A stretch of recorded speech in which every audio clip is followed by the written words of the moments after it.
Hello friends, good morning. Welcome to Lakshmi's gardening channel. Friends చూస్తున్నారు కదా, ఈ ఫ్లవరు బాటిల్ బ్రష్ ఫ్లవర్ అంటారు దీన్ని. సో ఇది మనకి బాటిల్ బ్రష్ మనం అంటే క్లీనింగ్ బ్రష్ ఉంటుంది కదా, సో ఆ మోడల్లో ఉంటుంది. అందుకోసం ఏమో మరి బాటిల్ బ్రష్ ట్రీ అని అంటారు. సో ఇందులో 2-3 కలర్స్ ఫ్లవర్స్ అయితే ఉంటాయని విన్నాను నేను. సో ఇది రెడ్ కలరు. ఇవి నార్మల్గా పెద్ద పెద్ద ట్రీస్ అవుతాయి ఫ్రెండ్స్. చూస్తున్నారు కదా ఎంత హ్యాంగింగ్ వచ్చి ఇలా చక్కగా అందంగా ఉంటాయి. ఇవన్నీ మనకి గార్డెన్స్లో వాటిలో పెద్ద పెద్ద పార్క్స్లో వాటిలో కనిపిస్తాయి. ఇవి బడ్స్ అనమాట. సో వీటిని నేను స్టెమ్ ద్వారా ఆల్రెడీ ప్రాపగేట్ చేశాను ఈ కటింగ్స్. ఇది లాస్ట్ 6 months బ్యాక్ ఎప్పుడో చేసేసి ఉన్నాను. అయితే ఇప్పుడు ఒకసారి వాటర్లో ఈ కటింగ్స్ ఎలా పెడదాము, ఎలా వస్తాయి చూద్దాం అని చెప్పేసి నేను ఇవి కొన్ని స్టెమ్స్ తీసుకుంటున్నాను. ఇది నాకు బెంగళూరులో ఒక అంటే రెసిడెన్స్ ఏరియాలో మా ఫ్రెండ్స్ వాళ్ళు ఉన్నారు. సో అక్కడ నాకు కనిపించింది అనమాట. సో ఒక 4 స్టెమ్స్ తీసుకుని కటింగ్ వాటర్లో వేద్దామని నేను ఇవి కట్ చేస్తున్నాను. సో చూస్తున్నారు కదా, సో ఇలా మంచిగా ఈ ఫ్లవర్స్ అన్నీ కూడా ఇలా అంటే హ్యాంగ్ అవుతూ నీట్గా ఇలా వేలాడుతూ బాగా వస్తాయి. సో ఇది బ్లూమింగ్ టైం అనుకుంటాను. ఎందుకంటే ఇప్పుడు అన్నీ చాలా వరకు బడ్స్ అన్నీ ఉన్నాయి. మీకు నేను అది పిక్స్లో కూడా చూపిస్తున్నాను చూడండి. సో వీటన్నిటిని ఇలా కట్ చేసి వెనకాతల లీవ్స్ తీసేసిన తర్వాత మనం వాటిని వాటర్లో పెడితే ఒక 5 to 6 inch, ఒక 8 inch దాకా కూడా వాటర్లో పెట్టేసినట్టయితే ఇలా నీట్గా చక్కగా వచ్చేస్తుంది. సో దీన్ని మనం పార్క్స్లో వాటిలో డెకరేటివ్గా పెద్ద పెద్ద ట్రీస్ కిందకి వేస్తారు కాబట్టి సో అలా వాళ్ళ దగ్గర బాగుంటుంది. చూస్తున్నారు కదా, ఇది ఫ్లవరు ఎంత బాగుందో.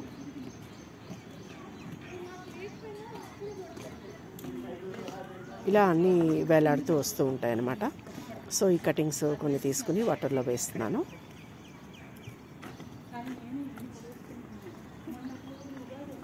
ఇవి నేను అనుకోవడం ఎలా ప్రాపగేట్ అవుతాయి అనేది వాటర్లో చూడడం కోసం ఇలా పెడుతున్నాను అనమాట. ఇలా పెద్ద పెద్దగా బుషీగా డెకరేటివ్గా మంచిగా మనం కటింగ్ చేసుకుంటూ వేసుకున్నట్టయితే ఇది కూడా మనం ఈజీగా ఇంట్లోనే మన కుండీల్లో పెంచుకోవచ్చు ఫ్రెండ్స్.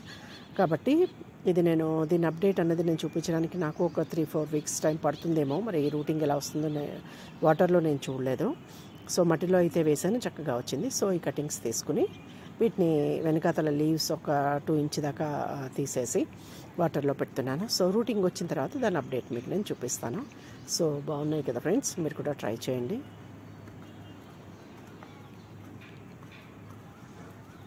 ఇలా చిన్న స్టెమ్ తీసుకొని దానికి వెనకాతల లీవ్స్ అన్నీ కూడా మనం కట్ చేసేసుకుని రిమూవ్ చేసేసుకుని వాటర్లో పెట్టేసుకోవడమే.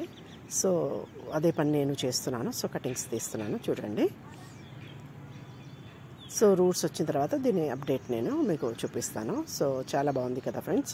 సో ఇందులో లైట్ పింక్ కూడా ఉంటుందని నేను విన్నాను. సో వీటన్నిటిని ఇప్పుడు నేను వాటర్లో పెట్టేస్తాను, ఇలా స్టెమ్స్ చివర కొంచెం లీవ్స్ తీసేసి. Okay friends, thanks for watching. మీరు కూడా ట్రై చేయండి. Bye, happy garden. ఫ్రెండ్స్ చూస్తున్నారు కదా, ఇవి నేను వాటర్లో పెట్టిన స్టెమ్స్ అనమాట. సో వీటిని మనం ఇంకా కొంచెం ఒక 2-3 weeks వాటర్లో ఉంచితే ఆటోమేటిక్గా రూటింగ్ వస్తుందని నేను అనుకుంటున్నాను. ఎందుకంటే ఇది నేను మట్టిలో ఆల్రెడీ ప్రాపగేట్ చేశాను, చక్కగా ప్రాపగేట్ అయిపోయింది. లాస్ట్ ఇయర్ రైనీ సీజన్లో ప్రాపగేట్ చేశాను కొన్ని స్టెమ్స్. అవి మంచిగా ఉన్నాయి ప్లాంట్స్ అన్నీ కూడా. సో ఇవి కూడా కొంచెం అడిషనల్ స్టెమ్స్ వాటర్లో పెడదామని చెప్పేసి నేను ఒకసారి అంటే ట్రై చేస్తున్నాను. సో అది మీకు కూడా షేర్ చేస్తున్నాను. సో చూడండి, మీకు కూడా నచ్చితే ఇలా ట్రై చేయండి. సో వాటర్లో కూడా ఈజీగా ప్రాపగేషన్ అవుతుంది ఫ్రెండ్స్ ఈ ప్లాంట్స్. ఇవి మనం ఇలా డెకరేటివ్గా చక్కగా బాటిల్లో పెట్టి మనం టేబుల్ మీద కూడా ఇలా పెట్టుకోవచ్చు ఫ్రెండ్స్. సో ఈ ఐడియాతోనే నేను ఇవి ఇలా ప్రాపగేట్ చేస్తున్నాను. వాటర్లో వీటిని మనం వేసుకోవచ్చు, లేదు అంటే చిన్న కంటైనర్స్లో కూడా వేసుకుని డెకరేటివ్గా పెట్టుకోవచ్చు friends. Bye friends, thanks for watching. Have a nice day. Roots వచ్చిన తర్వాత మీకు దీని అప్డేట్ నేను ఇస్తాను ఫ్రెండ్స్. సో మీరు కూడా ఇలా ట్రై చేయొచ్చు. Okay friends, bye, have a nice day. Bye friends.